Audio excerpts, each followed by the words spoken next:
বিদেশে গিয়ে অভাবের সংসারের হাল ধরেছিলেন তরুণ মোহাম্মদ আলী।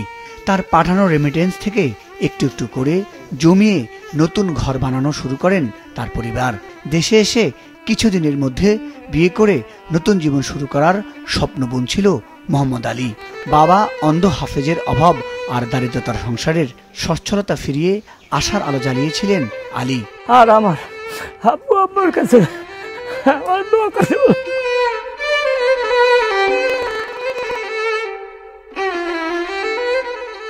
কিন্তু ইরাকের বাগদাদে জেনারেটর বিস্ফোরণে অগ্নিদগ্ধ হয়ে মৃত্যু হল রেমিটেন্স যোদ্ধা মোহাম্মদ আলীর।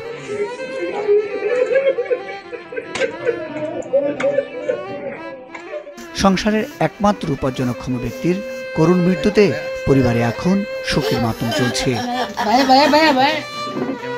গেল 15 জুন রবিবার ইরাকের জেনারেটর রুমে আগুন লেগে অগ্নিদগ্ধ হয়ে গুরুতর আহত হন তিনি।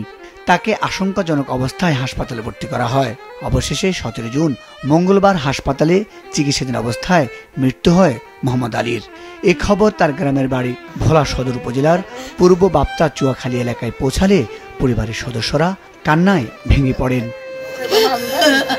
ইরানের যুদ্ধের কারণে নিহতের মরদেহ আনা এখন অনিশ্চিত হয়ে পড়েছে। তাই পরিবারের সদস্যরা শেষবারের মতো দেখার সম্ভাবনাও খুব কম। তাই ক্ষতিগ্রস্ত পরিবারটিকে সরকারি সহায়তা দেওয়ার জন্য দাবি জানিয়েছেন এলাকাবাসী। জেনারেটর মেশিন অনেক বড় বড়, ওই জেনারেটরের রুমেই ভিন্নভাবে একটা রুম থাকে ওরা থাকার জন্য। দেখা গেছে যে প্রতিদিনই নিয়মিতভাবে ওই মেশিনে গ্যাস ভরতে হয় চালানোর জন্য, সিএনজি চালিত তো। ওই দিনও ঠিক ওইভাবে রুটিন মাফিক রাত্রে মেশিনে গ্যাস লোড করতেছিল। এই অবস্থায় গ্যাসের পাইপ ফাইটে যায়, ওর তাদাম শরীরে গ্যাস সরিয়ে যায়। সরিয়ে যাওয়ার পরে ওই মেশিনও রানিং অবস্থায় ছিল, ওই অবস্থায় আগুন ধরে যায়। দুইটা ভাই হয়, অনেক কষ্ট করে সংসারের চালাইতো, সংসারের হাল ধরছে। ওরা অক্লান্ত পরিশ্রম করে, আপনারা তো বুঝেনি, অন্ধ মানুষ। সে মাথার ঘাম পায়ে ফেলে আমাদের 5টা বোনকে বড় করছে, বিয়ে শাদী দিছে, কষ্ট করে বড় করছে। 5টা বোনের পরে আল্লাহ আমার এই ভাইকে দিছে। অন্ধ হাফেজ সালে আহমেদের 5 মেয়ে ও 2 ছেলের মধ্যে মোহাম্মদ আলী তার বড় ছেলে। নিহতের পিতা জানান, সর্বশেষ গত নভেম্বর মাসে ছেলে দেশে আসেন। তখন ছেলের বিয়ে করার ইচ্ছা ছিল, কিন্তু তাদের ঘরবাড়ি ভাঙা, তাই বিয়ে করা হয়নি। সে ইরাক ফিরে গিয়ে টাকা পাঠালে বাড়ি নির্মাণের কাজও শুরু করেন তিনি। বাড়ির কাজ প্রায় অর্ধেক শেষ, কিন্তু ছেলের সে স্বপ্ন আর পূরণ হলো না। বসের থেকে ধার করে 3.5 লাখ টাকা ধার করছে।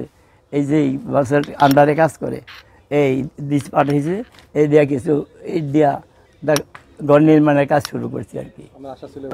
বিয়ে করার আশা ছিল, কিন্তু এই ঘর নাই, পারিনি, এই জন্য করাইতে পারিনি। 6 বছর আগে জীবিকার টানে ধার দেনা করে ইরাকের রাজধানী বাগদাদে যান রেমিটেন্স যোদ্ধা মোহাম্মদ আলী। তার বাড়ি হচ্ছিল ঠিকই, সে আর ফিরল না এই বাড়িতে।